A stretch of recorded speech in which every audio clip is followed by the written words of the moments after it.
What's up guys, my name's Petey from Charlie Intel. So I was playing on the map Infection the other day when a pretty crazy idea came to my mind. So as you know, Infection is based on a World War II environment. So it's essentially a computer simulation of a World War II environment in which of course we're now playing within. So it's not really based on the Black Ops 3 story or anything like that. It's essentially just a computer simulation and we're kind of thrown into it as soldiers in Black Ops 3 multiplayer.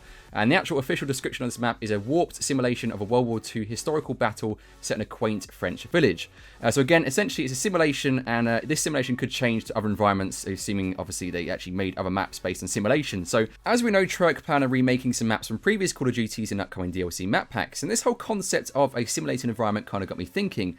Instead of remaking maps and making visual changes to them based on the newer game, they could instead actually simulate the maps in their original state, so we can actually get that nostalgic feeling and play the original map in its original visual state whilst using the new mechanics in Black Ops 3. So for example, we could have a map from Call of Duty World at War and its original Call of Duty World at War state, but instead have the Call of Duty Black Ops 3 wall running mechanics and such, although still be playing in a World War II environment. And the same could apply to literally every single remade map they make within Black Ops 3, instead of making visual changes that they normally do when remaking maps in newer Call of Duty. So if we look at Nuketown, for example, Nuketown and Black Ops 1 was of course the original map, then in Nuketown 2025 and Black Ops 2 they made some big visual changes, although kept the same layout.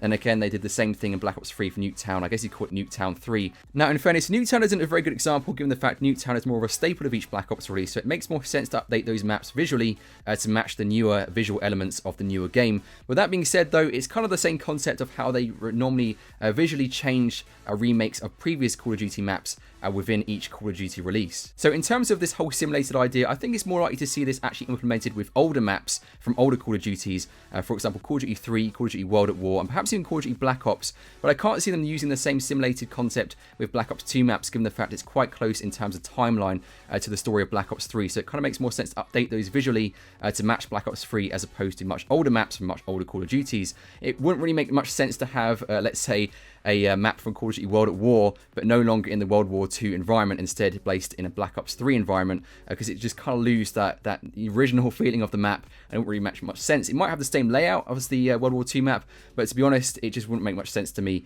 to kind of change it to the Black Ops 3 theme. So hopefully we see some remake and simulated remakes of maps from much older Call of Duties using the whole simulated concept, as opposed to having visually updated remakes from older Call of Duty. So let me know what you think about this concept in the comment section below. So if you think the idea of seeing simulated remakes of previous maps in Black Ops 3 is pretty cool, let me know in the comment section below, along with the maps you'd like to see as well. If you enjoyed this video, be sure to smash that like button, and I'll see you in my next one. Thanks for watching guys, goodbye.